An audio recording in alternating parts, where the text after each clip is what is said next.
Perfectionism is the denial of two universal truths. The first being that we are not perfect, and the second is that we are not in control. We're diving deep into a topic that's both ancient and urgently present: perfectionism and how it separates us from our inner light, and the liberating wisdom of living from our own wholeness right here in the moment. We'll also draw out connections with Gnosticism and that deeper, perhaps hidden stream of truth within all of us. Perfectionism is like playing a game where the goalposts keep moving further away just as you're about to score. You keep running faster, trying harder, and stretching yourself thinner, only to realize that you were chasing someone else's rules all along. Let's start at the roots. Looking all the way back to the early 13th century, perfection meant a consummate, finished state. Something so excellent that nothing was lacking, nothing left to desire. It was about flawlessness, completion. But as the centuries rolled on, perfectionism shifted into something more: a relentless urge for flawlessness, correctness, for achieving some outer standard set by invisible authorities. Here's the kicker. In our culture, perfectionism becomes a tool of power over. We internalize the idea that we have to prove our worth by performing, by living up to someone else's idea of perfect action. Standards get set outside of us and we start dancing to their tune. We're told the rules, we're graded, measured, always aiming for the bar that keeps moving just out of reach. It permeates systems of achievement, the workplace, religion. Almost everything is rigged to constantly pull us outside of ourselves for validation. So what happens? We slowly start to negate our own inner truths. The search for self-worth gets wrapped up in a never-ending chase for approval and flawless performance, always determined by someone or something else. Even as we begin our spiritual journeys and start trusting ourselves a little more, those ingrained habits of judgment, the old right and wrong, good and bad mindset can keep us trapped, living outside in. But what if there's another way? As we awaken and peel back these layers, something transformational begins to happen. We rediscover discernment. Unlike judgment, which is harsh and external, discernment is about witnessing what's true for us in each living moment. It's subtle but profound, a felt sense, a resonance, an inner alignment. Instead of asking, am I perfect? We start to ask, am I complete right now? When we let go of perfectionism as some external finish line, we step into participation with life that is whole, balanced, and authentic.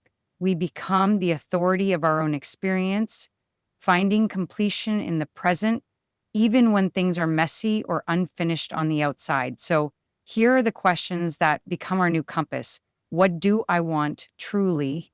How do I begin now? What's my next step? Am I complete in this experience, in this moment? When judgment drags us out of presence, we can gently come back to these questions, back to ourselves. The difference is subtle but life-changing. Here's a simple example. Let's say you bought a course because a friend insisted it would change your life. You started, but then got busy or distracted by another book or podcast. Guilt whispers, I spent the money, I should finish. But if you pause and ask, am I complete with this right now? The experience stops being a test of failure or worth, it just becomes an experience, not another metric to judge yourself by. This shift, this move from outward striving to inward knowing, has deep roots in the history of spiritual wisdom. In ancient times, this was known as gnosis. The word gnosis simply means knowledge, but in Gnostic traditions, it carries a far deeper meaning. It's the intuitive, experiential knowledge of the soul, the direct knowing of our spiritual essence. Gnostics understood that true liberation wasn't about following commandments and dogmas set by institutions, but about discovering the divine spark within ourselves, an inner truth found in lived experience and contemplation. Contrast this with the outward focus of, say, the 10 Commandments of Christianity, which for millennia have drawn lines between inner and outer truth, between personal knowing and external authority. Much of what we call religious truth was actually a way of placing authority outside the individual, of hiding the deeper, direct knowing that is available to each of us. As we reclaim our birthright of gnosis, we step into a very old and very radical way of being. It is not new, It is ancient wisdom that's simply been forgotten or hidden just below the surface. In the Gnostic texts like the Gospel of Philip, we see a completely different map for awakening. The focus is on inner knowledge, not just faith or ritual. The kingdom of God is not some future place, but an awakening within, a recognition that the light of Christ or the divine spark lives in every person. True transformation is not about perfect behavior or future salvation. It's about finding resurrection and newness of life within while we're still alive. One of the most beautiful teachings ascribed to Jesus in these texts is, I am the light that is of all. I am everything. Everything has come out of me, and everything has returned to me. Cut a tree, I am there. Lift up a stone, and you will find me there. This is an invitation beyond dogma and duality. It's a call to recognize that inner light, something the Gospel of John echoes. There was the true light, which gives light to every man who comes into the world. Ironically, as faith became institutionalized, this inner way was often suppressed. The experience of God as directly knowable was sidelined, replaced with belief in outward forms. Carl Jung warned us that if religion is just faith and belief in stories, but doesn't touch our souls and awaken us from within, then nothing of any importance has happened. So, what's the antidote? It's coming home to ourselves, feeling complete in the moment, being present to our truth, our balance, not someone else's version of perfection. Myths, as Jung also said, become dead if we stop living in relationship with them, if they no longer grow and give us answers from within. So as we move forward, we're called to become spiritual adults, responsible for our own relationship with divine reality, yet humble in the vastness of what we cannot know. We discover not just ancient wisdom, but a way of living that transforms both ourselves and our world. We become participants, not subjects, whole, not perfect. Remember, every soul is a unique perspective of creation. Our journey isn't about meeting a standard of perfection set by others, but about cultivating ever deeper levels of discernment and presence, refining our truth from the inside out, moment by moment.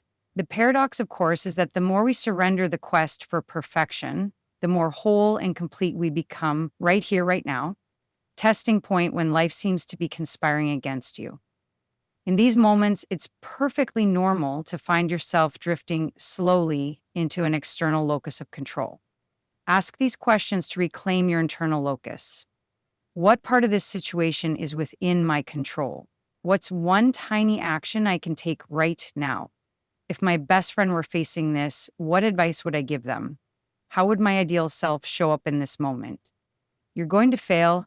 It's going to hurt. You're going to feel lost. You're going to feel confused. You're going to feel betrayed, complaining, blaming, pointing fingers. None of it will get you anywhere worth going. You are in control of everything.